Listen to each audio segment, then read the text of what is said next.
नमः। ॐ धनधान्याधिपतये नमः।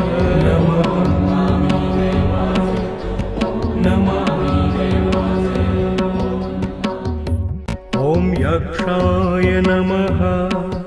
ॐ कुबेराय नमः।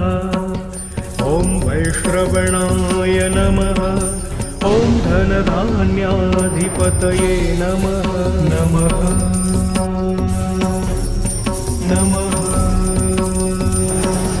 ॐ यक्षाय नमः। ॐ कुबेराय नमः।